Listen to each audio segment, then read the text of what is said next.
સ્થાનિક સ્વરાજની ચૂંટણીમાં નામાંકનનો તબક્કો પૂરો થયો અને હવે પ્રચારનો જંગ શરૂ થયો છે। રાજકીય પક્ષોએ હવે પ્રચાર માટે એકબીજા સામે શિંગડા ફેરવવાના શરૂ કરી દીધા છે। ઉમેદવારીમાં તડજોડના પડઘા સ્વાભાવિક રીતે જ પ્રચારમાં પણ પડી રહ્યા છે। કોંગ્રેસના નેતા જગદીશ ઠાકોરે તો ભાજપને આકરા શબ્દોમાં ચેતવણી આપી દીધી છે અને બીજી બાજુ ભાજપે તડજોડના કોંગ્રેસના બધા જ આરોપોને ઠંડા કલેજે નકારી નાખ્યા છે। પણ ધાક ધમકીને સરકારી મશીનરીનો ઉપયોગ જો રાધનપુરમાં કર્યો તો રાધનપુર વાલી થશે। ગુજરાત કોંગ્રેસના પૂર્વ પ્રમુખ જગદીશ ઠાકોર છેલ્લા ઘણા સમયથી લાઇમલાઇટમાં નહોતા। જો કે સ્થાનિક સ્વરાજની ચૂંટણીમાં પ્રચારનો જંગ શરૂ થતા તેઓ મેદાનમાં આવી ગયા છે। આટલું જ નહીં, વિરોધીઓને ચેતવણી પણ આપી દીધી। જગ્યા હતી રાધનપુર અને પ્રસંગ હતો નગરપાલિકામાં કોંગ્રેસના કાર્યકરોને સંબોધનનો, જ્યાં પૂર્વ ધારાસભ્ય રઘુ દેસાઈએ કાર્યકરોને કોંગ્રેસના ઉમેદવારોને જીતાડવા અને પક્ષને વફાદાર રહેવા માટેના શપથ લેવડાવ્યા।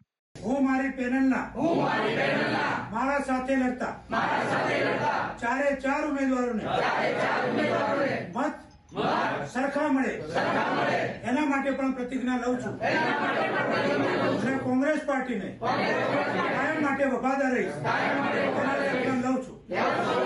ફોર્મ પરત ખેંચવાના છેલ્લા દિવસ સુધી જ્યાં તડજોડ જોવા મળી, ભાજપને 200 થી વધુ બેઠકો બિનહરીફ મળતા કોંગ્રેસને નુકસાન થયું છે, ત્યારે કોંગ્રેસે ભાજપ પર ગંભીર આક્ષેપ કર્યા છે।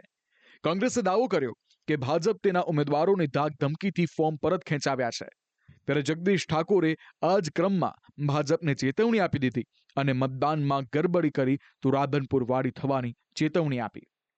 પણ ધાક ધમકીને સરકારી મશીનરીનો ઉપયોગ જો રાધનપુરમાં કર્યો તો રાધનપુર વાલી થશે। રઘુભાઈ બોલી જવું છું બધું એટલે બોલું છું કે રઘુભાઈ લડે એવા છે, કાર્યકરના ખભો આપે એવા છે, અને જો તમે ભૂલ્યા તો 12 મહિનામાં એકેય ઘર રહેવાનું નહીં। જગદીશ ઠાકોરના આકરા તેવરમાં કટાક્ષ પણ હતો। રાધનપુર નગરપાલિકાને કોંગ્રેસના ફાળે કરવા તેમણે કાર્યકરોને શુરાતન ચડાવ્યું। ઉમેદવારી બાદ હવે પ્રચારનો જંગ જામ્યો છે। ત્યાં કચ્છમાં કોંગ્રેસે ભાજપ પર પોતાના ઉમેદવારને ખરીદવાના પ્રયાસનો ગંભીર આક્ષેપ કર્યો છે। કોંગ્રેસે ભાજપના ઉમેદવારનું કથિત સ્ટિંગ ઓપરેશન જાહેર કર્યું છે। કોંગ્રેસનો દાવો છે કે સ્ટિંગમાં મુન્દ્રા તાલુકા પંચાયતની મોટી ભુજપુર બેઠકના ઉમેદવારને ખરીદવાનો પ્રયાસ કરવામાં આવ્યો છે। કોંગ્રેસના ઉમેદવાર રતન શાખરાએ દાવો કર્યો કે ભાજપે ફોર્મ પરત ખેંચવા તેમને લાખોની ઓફર કરી હતી। સ્ટિંગ ઓપરેશનમાં ભાજપના ઉમેદવાર નારણ શાખરા અને માણેક ગેલવા કેમેરામાં કેદ થયા હોવાનો દાવો કરાયો છે। કોંગ્રેસે આ અંગે ચૂંટણી અધિકારીને ફરિયાદ પણ કરી છે। કોંગ્રેસ પક્ષના ઉમેદવારને ભારતીય જનતા પાર્ટીના ઉમેદવાર દ્વારા ફોન કરવામાં આવ્યો અને કહેવામાં આવ્યું કે મળી અને જે પણ છે આપણે નક્કી કરીએ। ત્યારબાદ એ મુલાકાત માટે ત્યાં કને આવ્યા અને કોંગ્રેસના ઉમેદવારને 3.5 લાખ રૂપિયાની જે રકમ છે એ રકમનું એમની ઓફર કરી કે તમારો ઉમેદવારી ફોર્મ છે એ પરત ખેંચી લ્યો અને આ સીટ ભારતીય જનતા પાર્ટીને બિનહરીફ કરાવડાવો। ભારતીય જનતા પાર્ટી દ્વારા અમારા ભૂતપૂર્વ 2 સીટના ઉમેદવારના ભાઈને આ ફોર્મ પાછું ખેંચી લેવા માટે આર્થિક ઓફર કરવા માટે બોલાવવામાં આવેલ હતા અને એનું અમને જાણ થતાં આ આખું સ્ટિંગ ઓપરેશન અમારા દ્વારા કરવામાં આવેલ છે અને આ સ્ટિંગ ઓપરેશનની અંદર 7 લાખથી ચર્ચા ચાલુ કરી અને 3,51,000 સુધીની જ્યાં સુધી નક્કી નથી ત્યાં સુધી આ બધી ચર્ચા આ વિડીયોની અંદર ઉપલબ્ધ છે।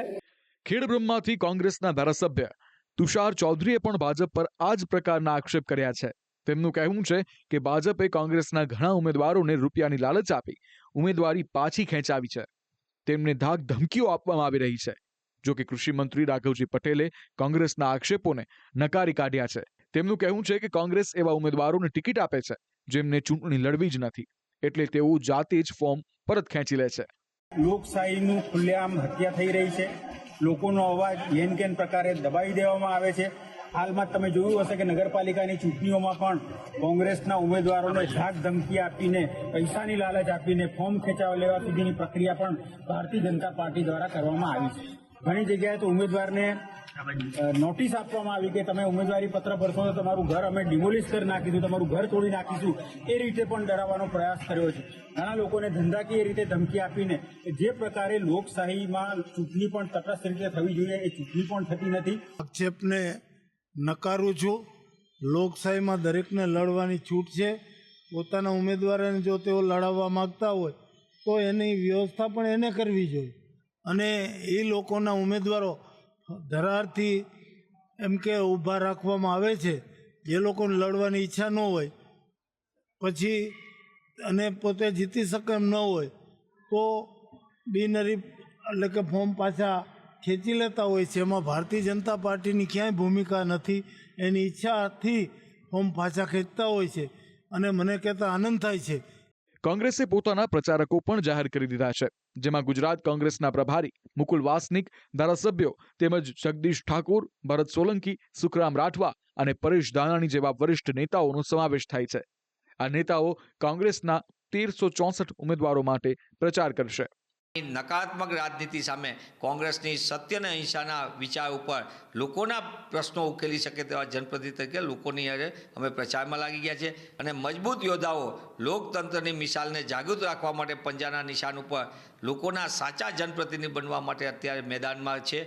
એ તમામ અભિનંદનને પાત્ર છે. વિધાનસભાની ચૂંટણીમાં મોટી પછડાટ બાદ હવે કોંગ્રેસને સ્થાનિક સ્વરાજની ચૂંટણીમાં ઘણી આશાઓ છે. ત્યારે આશાઓ પૂરી થાય છે કે કેમ તે 12 દિવસ બાદ સામે આવી જશે. બ્યુરો રિપોર્ટ, સંદેશ ન્યૂઝ.